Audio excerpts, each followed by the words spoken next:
Okay, friends.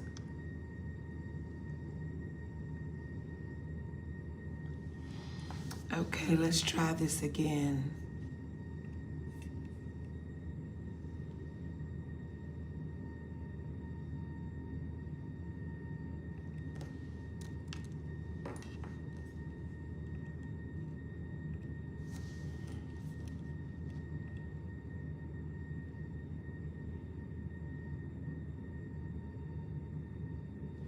Greetings, greetings, greetings. Let's try this again.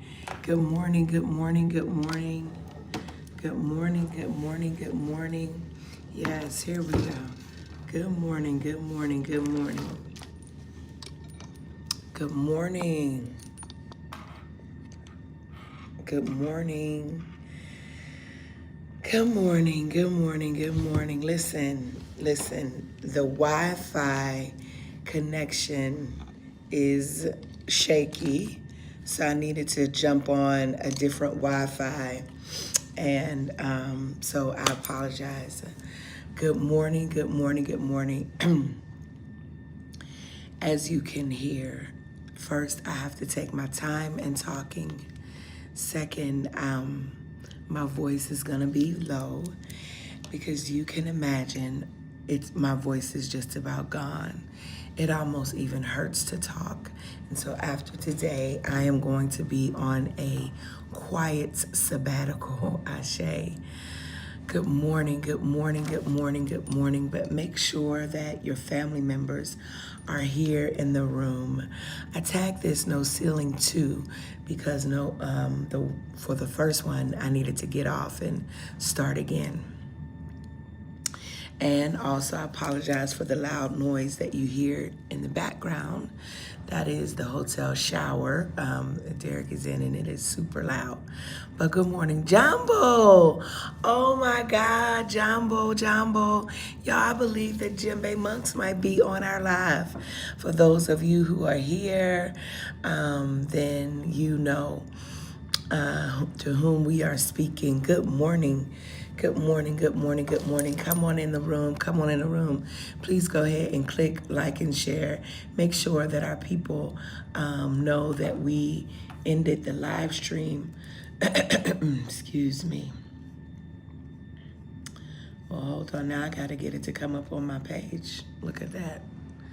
Good morning. 1 second. Here we are.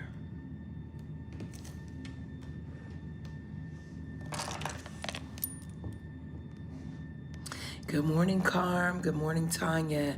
Good morning, Deborah. Good morning, Adejoke. Thank you so much for your support, Adejoke, your spiritual support. I want you all to know that not only is financial support important, but the spiritual support, Adejoke, that you provided to us opened the portal for what needed to happen. So it is immeasurable, and we thank you greatly. So greatly. Hey, Soro, Deborah. Hey, Jamie. Excuse me. Hey, Mia. Hey, Irie. Hey, good morning, Pastor Flood. Good morning, Kylan. Good morning, y'all. Listen. You see the restoring and recovering fan. Look at that. Shout out to Daryl Shaw for this design. People were asking for these fans to purchase them, and these fans were given out during the festival, during our 3-day institute, and so they were never for sale. But you know what? They will be next year because the way folks were trying to pick up these fans. I am going to get started.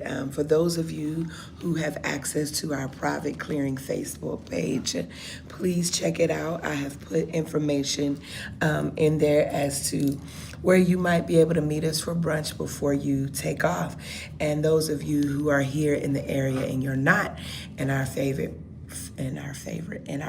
Facebook page, and you have access to me, like you have my phone number or something, text me so I can tell you where we're going to show up. Ashe. Let's get right to it, because I do plan for us to just chat a little bit before we go into the clearing this morning. Also, for those of you who are new here, I see some new names. We have a private subscription group that is called The Clearing, and we meet every Sunday after PRC, which is public and live for everyone. We go to a private Zoom to do what we call talk back to the text, to ask questions. So if you were at the 3-day Institute, that is a magnified experience of what happens in the clearing. And so if you desire to come over there to join us, let me just give you a link right quick. It's a $30 a month subscription, and that's reciprocity, Ashe.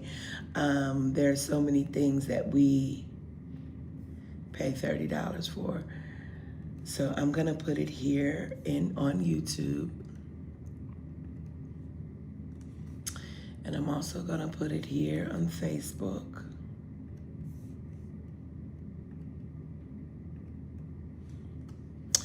And then I will check it before we go. So if you desire to join, you wanna go ahead and do it now, and I'll check the link so that I can send you the link to come to the Zoom directly after this. Ashe, Ashe, Ashe. Good morning, everyone. Y'all see my earrings? They say PRC, and they are the Sankofa Adinkra symbols. And this is from the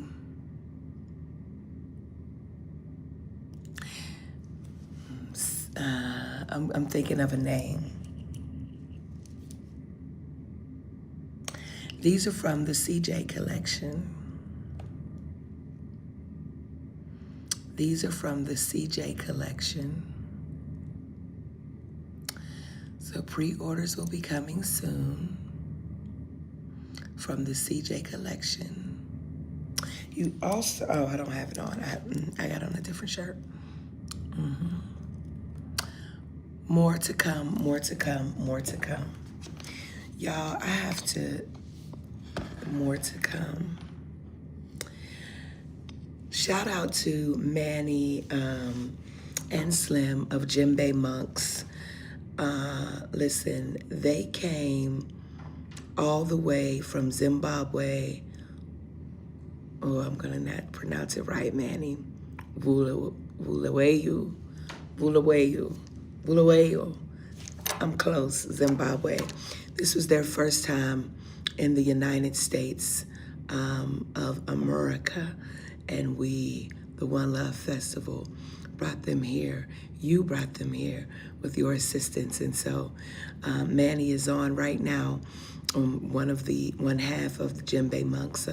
Also, both Manny and Chelsea, both Djembe Monks and Chelsea Green received proclamations that have been entered into the records for the state of North Carolina for their performances on the One Love stage. Ashe.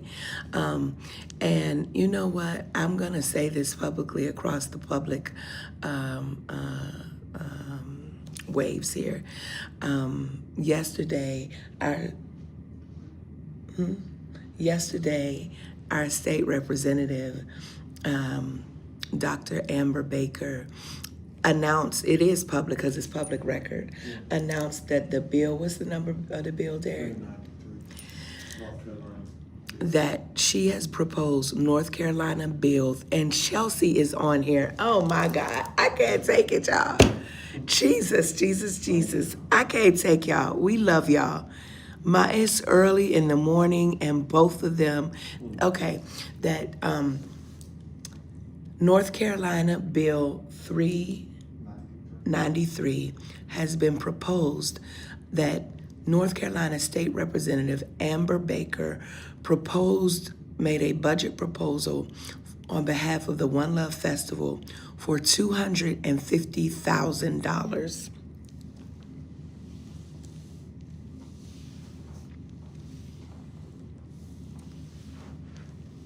Now, that bill has to go through all kinds of processes, and if it makes it has to be approved. And so that doesn't mean we don't need your support. That doesn't mean that. It doesn't mean we don't need your support. We don't have the cash in hand. The bill has not been approved. But the fact, hear what I'm saying, because this gets to what we're going to be meditating on today. The fact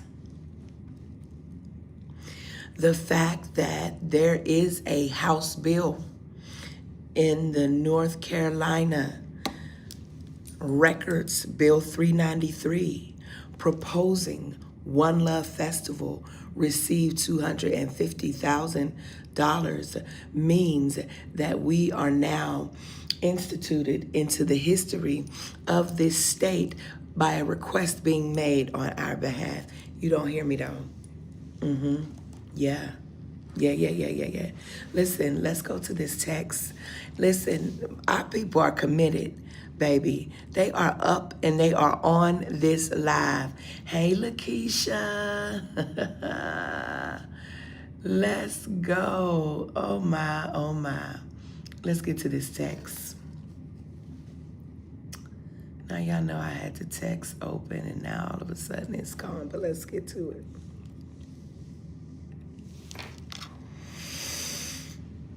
From a request, Chelsea, imagination. I am going to loosely, when I say loosely, this means loosely. So don't come here looking for this, well, just loosely. Frame my comments using the Gospel of Luke, chapter 4, verse 16 through 21. He went to Nazareth, where he had been brought up, and on the Sabbath day he went into the synagogue, as was his custom. He stood up to read, and the scroll of the prophet Isaiah was handed to him. Unrolling it, he found the place where it was written, that the Spirit of the Lord is upon me, because he has anointed me to proclaim good news to the poor. He has sent me to proclaim freedom for the prisoners and the recovery of sight for the blind, to set the oppressed free, and to proclaim the year of the Lord's favor. Then he rolled up the scroll, gave it back to the attendant, and sat down. And the eyes of everyone in the synagogue were fastened on him. And he began by saying to them, "Today this scripture is fulfilled in your hearing." Today this scripture is fulfilled in your hearing. Listen. Y'all, my throat. I want to talk to us. I want to talk to us just from the thought of, good morning, Roger, from the thought of no ceiling. Some of the people who were there shouting already. No ceiling, no floor. No ceiling, no floor. Just space to be, the gospel of an insurgent imagination. No ceiling, no floor, just space to be, the gospel of insurgent imagination. There is no ceiling, there is no floor, just space to be. I offered these words at the Coded Competencies, not as poetic turn of phrase, but as a theological imperative. Drive safe, Natasha, but as a theological imperative. Because our people, Black people, diasporic people, indigenous people, trans and femme folk, working poor folk, have spent centuries in spaces defined by constraints. Ceilings, we were told we couldn't break through. Floors, we were told couldn't fall beneath. But what if I told you, beloved? But what if I told you those ceilings and floors were never divine? What if I told you they were manufactured by empires that needed limits to keep our God-sized potential contained? Beloved, today I just want to preach an insurgent gospel. Shout out to my soul trust, Reverend Stephen Lewis. Yeah. A gospel that refuses empire. What is an insurgent gospel? It is a gospel that refuses empire. It is a gospel that moves in the direction of the bruised, of the broken, and the bold. It is a gospel that is not polite, that is not passive, not pie in the sky, but insurgent. Jesus was, as my colleague, my soul trust, my comrade reminded us over the course of 3 days, that Jesus was an insurgent. When Jesus stepped into, hold on, we're going to retrieve the utility of the term insurgent. If you don't notice what I am doing here, there is a flip. I am depathologizing, if you will, our understanding of insurgency. When Jesus stepped into the synagogue in Nazareth and opened the scroll of Isaiah, he wasn't giving a safe Sunday school lesson.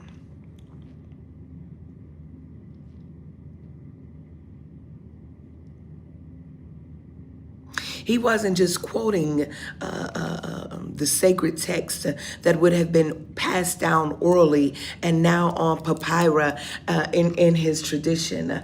He was activating it. Come on.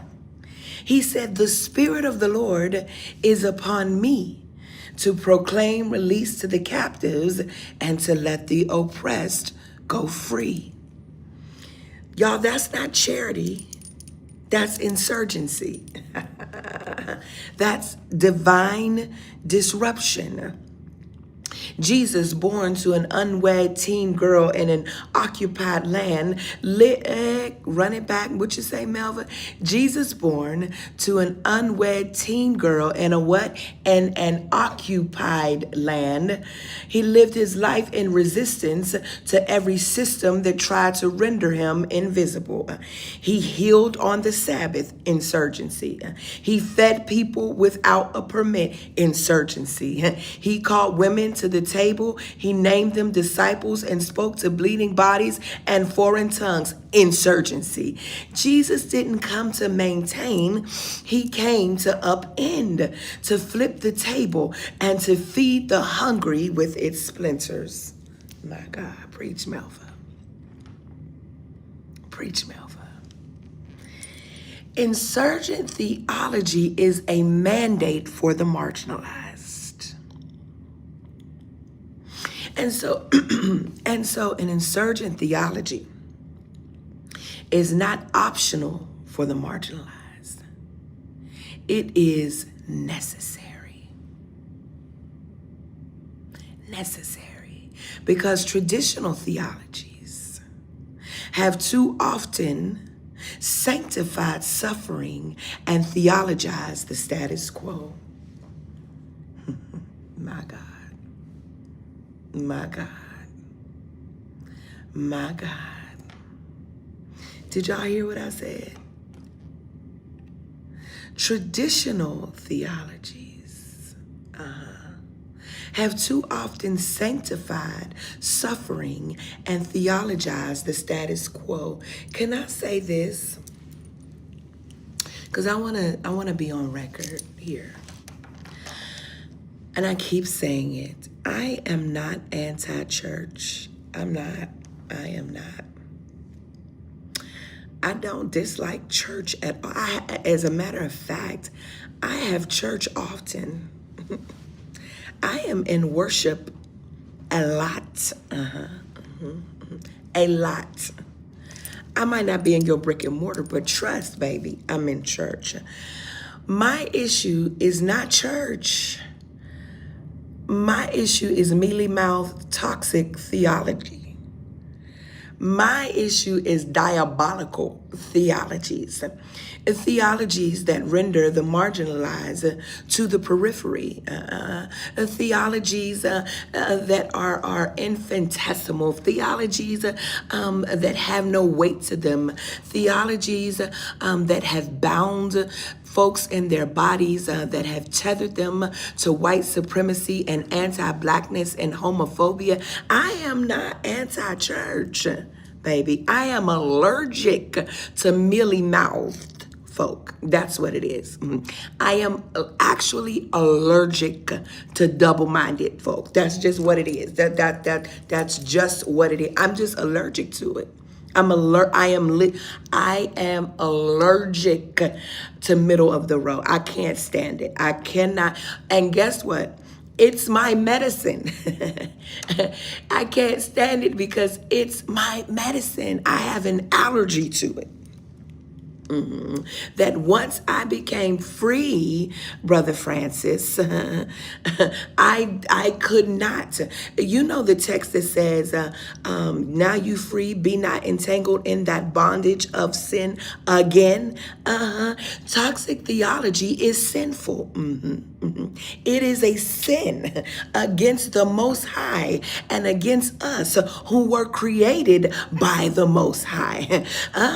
Man, your inability to acknowledge the complexity, Jesus.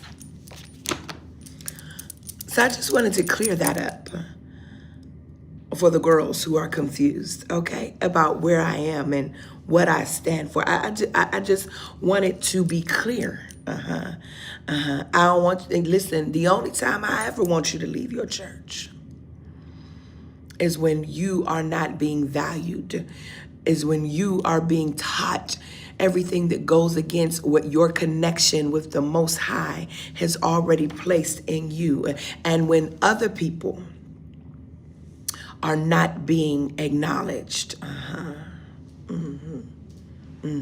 Yes, Carmela, your issue is not exposing, yet my issue is not exposing your children to theology that takes a lifetime to unlearn. So insurgent theology, friends, is a mandate for the marginalized. These traditional theologies, they have told us to wait for heaven while enduring hell.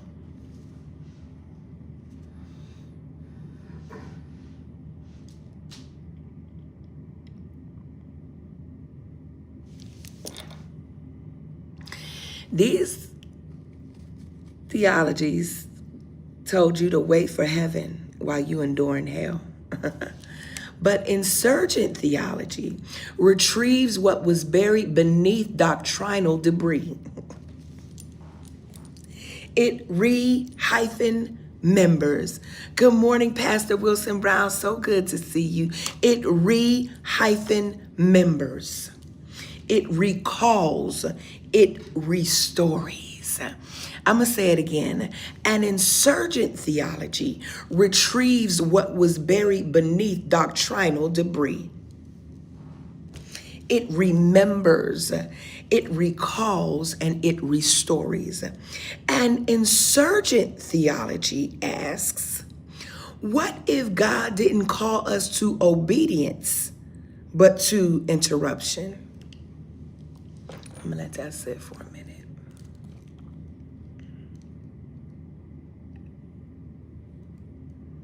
I'm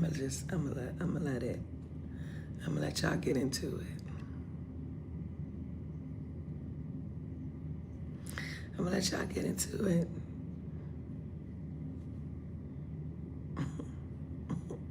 My God. Yeah, you can't run right past this.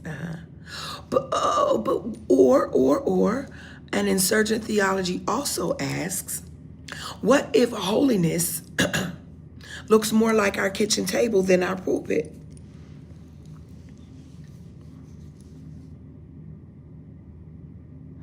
It also asks, what if God is most present not in temples built by men, but in the cries of Black mothers, the laughter of trans children, and the defiant breath of those who refuse to die quietly?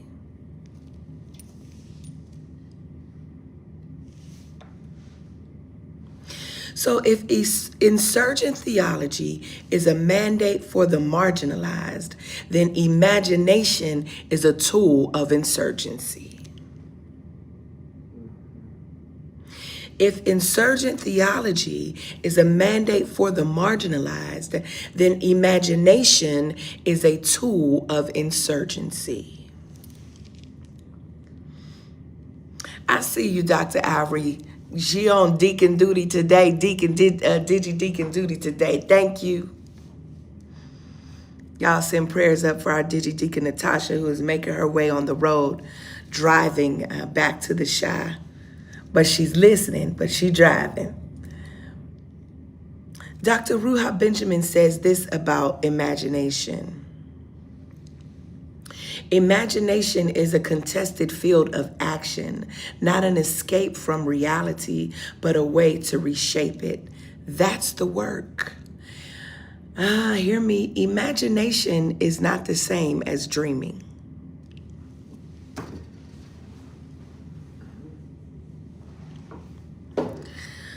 What you say, Melva? Imagination is not the same as dreaming.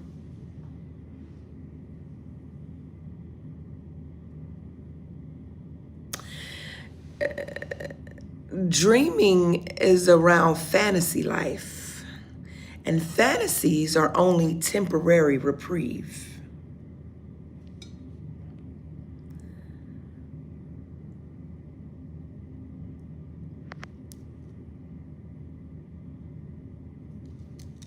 That's right, Brother Francis. Imagination is an I need a pen right quick. Go in there and give me a pen. Hold on, y'all. Oh, wait. I got one. Hold on. Wait, y'all. This is coming to me right quick. Imagination is an thank you, Francis, futuristic tool of insurgency. And, hold on, y'all, I gotta get this out. Afrofuturism is insurgent. Okay, I gotta work that out. Yeah. For this insurgent homiletic. Ooh, Jesus. Ashe. Not to dream. So listen, imagination, according to Benjamin, is a contested field of action, not an escape from reality, but a way to reshape it, right? So because this is the word, not to dream of fantasies that offer temporary reprieve, but to imagine as if we are already free because we are, because we carry worlds inside of us. I can't stop there. Come over to the clearing. Imagination is not whimsical. It is weaponry. It is insurgent. It is the work of those who dare to build a world not yet seen, but desperately need. Dreaming can leave us sedated. Hey, Sister Omelika, Alafia. Dreaming can leave us sedated. But imagination, what's up, Mel Chris? Imagination demands that we act. Dreaming says, one day I want to be. Imagination says, today we will build. Dreaming says, one day we will be free. Imagination says, we ride at dawn. Dreaming might lead us to sleep. Imagination wakes us up.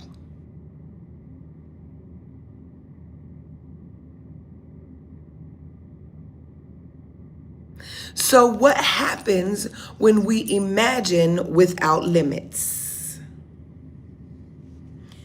So we return to the mantra. There is no ceiling. Y'all, I cannot say this without crying. There is no ceiling. There is no floor. Just space to be. There is no ceiling. There is no floor. Just space to be. One more time. There is no ceiling. There is no floor, just space to be.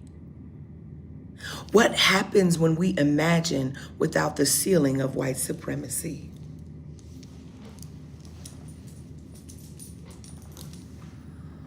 Hey, God.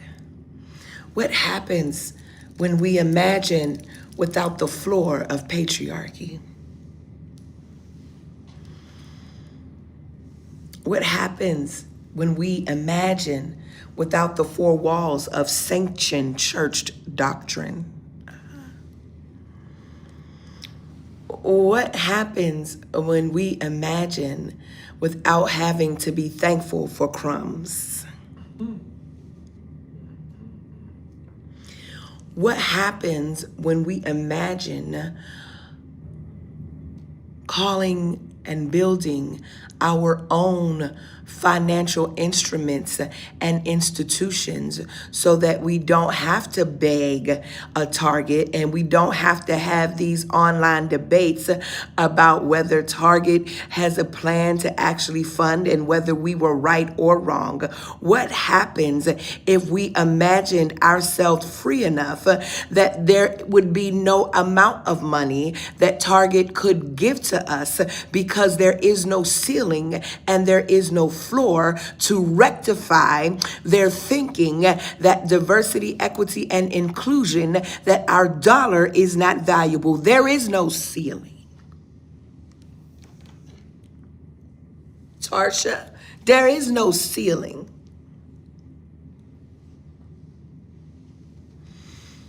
I'm going to tell you what happens. We birth worlds. We conjure joy as resistance.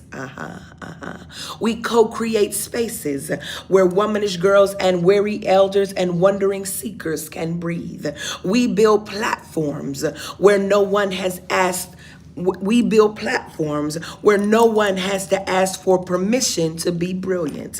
What happens when we remove the limits? We raise sons who cry and still feel divine. We anoint those on the margins. We anoint our trans, our femmes on the margins as ministers of memory and mystery. We structure communities not around performance, but around purpose. I saw the most ridiculous little clip, and I would like to apologize for what I'm about to say, but I really mean it. I saw a clip of some people, this person y'all know, this man preaching at or singing, whatever he was doing, and this man took his leg and did like a little roundhouse over the pulpit, and the people went crazy. And I thought to myself, this clearly is not what W.E.B. Du Bois meant when he said, how does it feel to be a problem? But moreover, when he talked about the amusement, I said, what the entire hell? That is not black joy, friends, because some of you will say I'm a joy snatcher. No, Melva, don't be a joy snatcher. You're so serious. Yeah, because the times we are living in call for tactics and strategy, not buffoonery, not minstrelsy, not performance. It doesn't call for that, but it calls for purpose.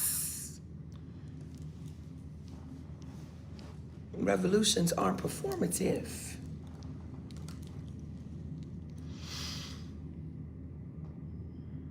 Insurgent imagination is the gospel work. This is not just creative language, friends. This is gospel work. Gospel, evangelion, is good news. But it ain't good news for everybody. What you mean, Melva? Pay attention to who gets mad. Pay attention to who gets mad when you call them to the carpet, Francis. Pay attention. Because the Sambos be mad. Because the spooks by the door be mad. Cause the steppings and the fetchings be mad. Cause they don't want you to disrupt their perceived comfort level of comfort. Yeah, which I mean, because folk get comfortable in the seat of supremacy. Jesus. Our masters treat us good.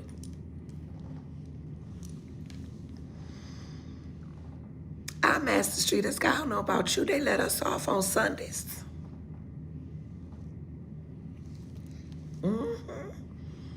They let us preach sometime.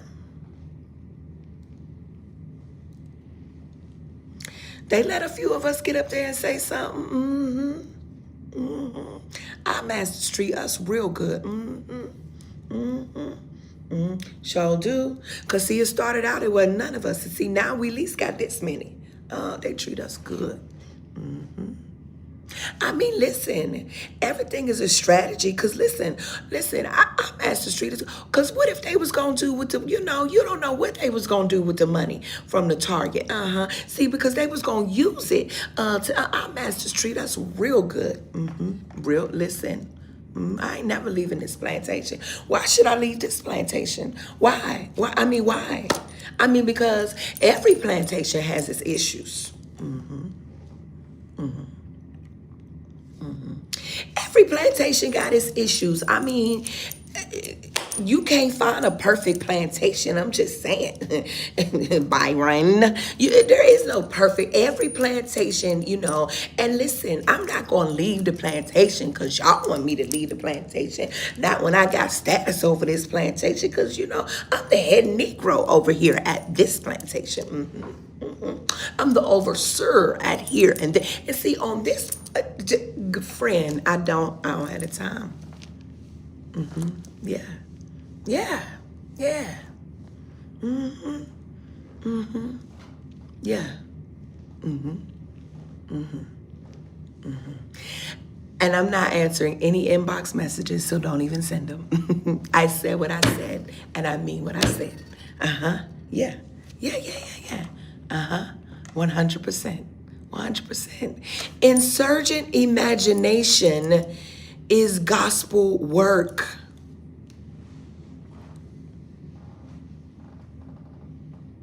Keon.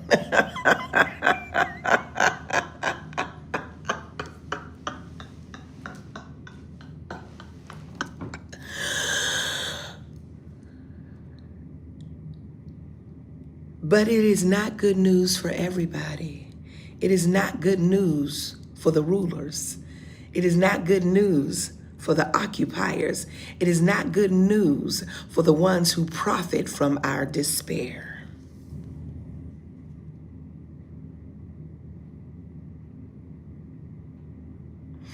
It is only good news if it sets someone free. So today, I declare our gospel is insurgent. Our theology is unruly. Our imagination is holy. So here's your call to action. Now I ask you, what would you do if there were no ceilings on your calling?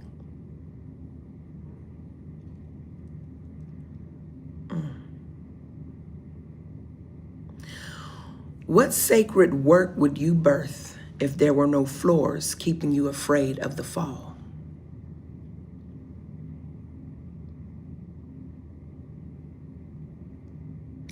This is so good. This is probably going to end up in the Pink Row Chronicles because this is blessing me.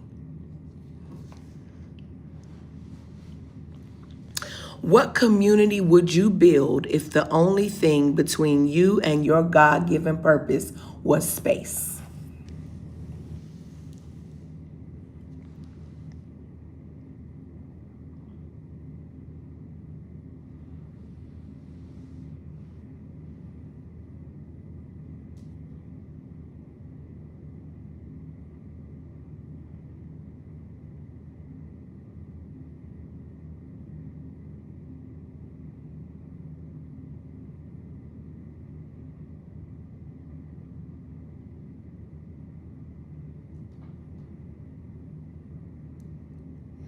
I'm pausing because I want you to really, let me ask again.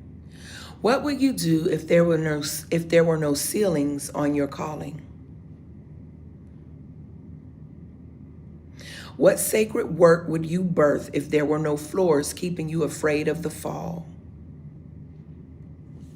What community would you build if the only thing between you and your God-given purpose was space? Thank you, Queen Mother Emma Jean. So here's your call. Imagine it. You would speak it. You would live it. Because we were never meant to be domesticated disciples. We are radical resistors, dream weavers, imaginative insurgents. And the gospel we carry is not tamed. It is wild. It is, for me, womanist and Afrofuturist. It is free. Ashe.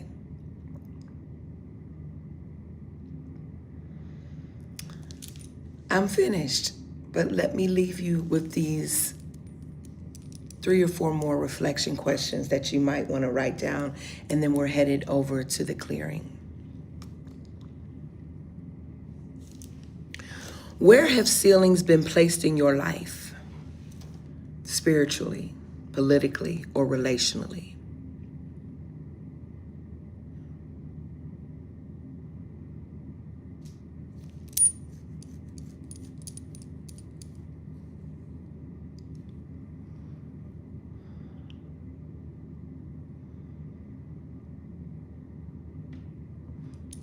Where have ceilings, I read when I'm reading Your Cousin Disciples Came to Die, I'm just thinking about yesterday in the act, y'all, we had an actual clearing. We were in the Hush Harbor on yesterday.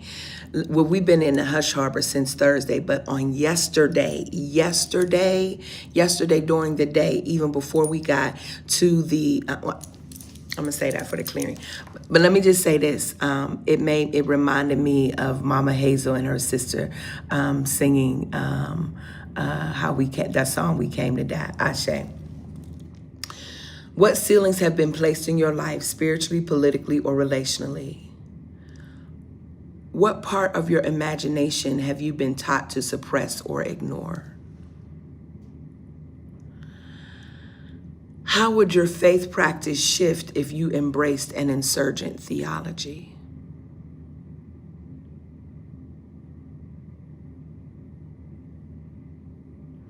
What does it look like for your body to be a site of divine insurgency?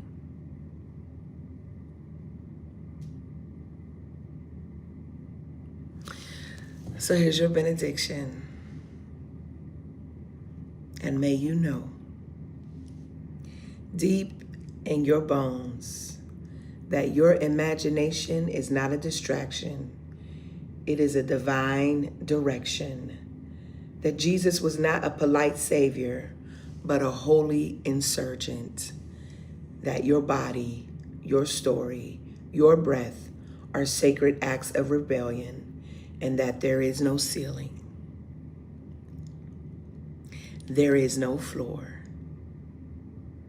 just space to be. And that there is no ceiling. There is no floor, just space to be. That there is no ceiling.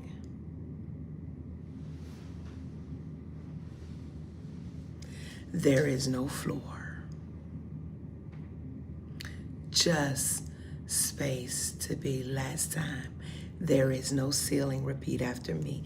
There is no ceiling. Inhale it. There is no floor. Exhale it.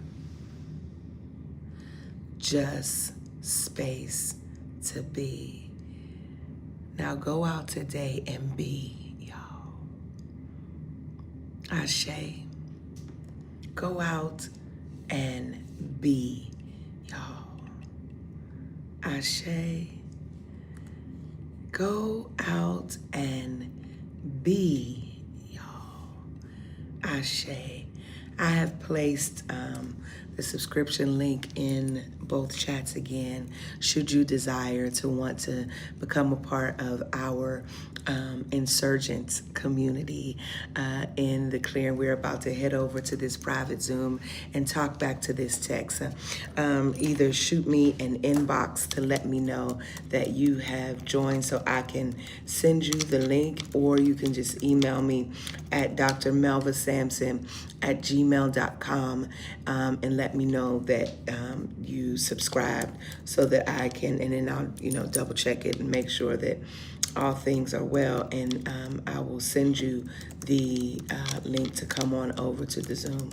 For the others of you who have supported us for the past 5 years, we want to say thank you. Derek and I thank you.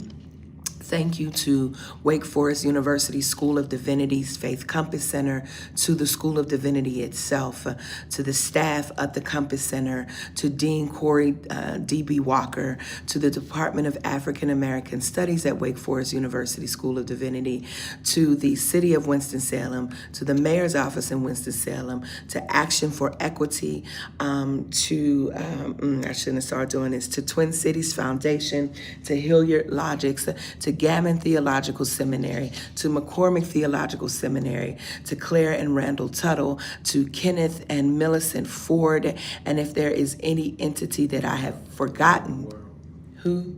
To We in the World, Ashe, and to Blue Skies, Logistics and Philanthropy, and to you who gave your 5s, your 10s, your 15s, your 20s, who offered your prayers, to you who imagined with us, to you who came, to you who desired to come. It's the same weekend every year. Count that last weekend in June. Mark your calendars right now. We thank you. We thank you. Remember, y'all, today is the 29th. 29 days ago, we imagined, I got to get off of here because I'm done though, right? But 29 days ago, we imagined while we were at an imagination summit, we imagined that we could have $30,000. That's not what it cost to bring forth the One Love Festival. That's what we needed to cover the gap. The whole thing in the previous iteration of it is about $175,000. But we imagined, Dr. Chelsea, that we could have $30,000. And by the 26th, really, bring it back. By the 22nd, we had it. And that's because of you. That's because you are insurgent. That's because you believe. So we thank you. From the bottom of our hearts, we thank you. We appreciate you for your tithe, because that's what it was. We appreciate you.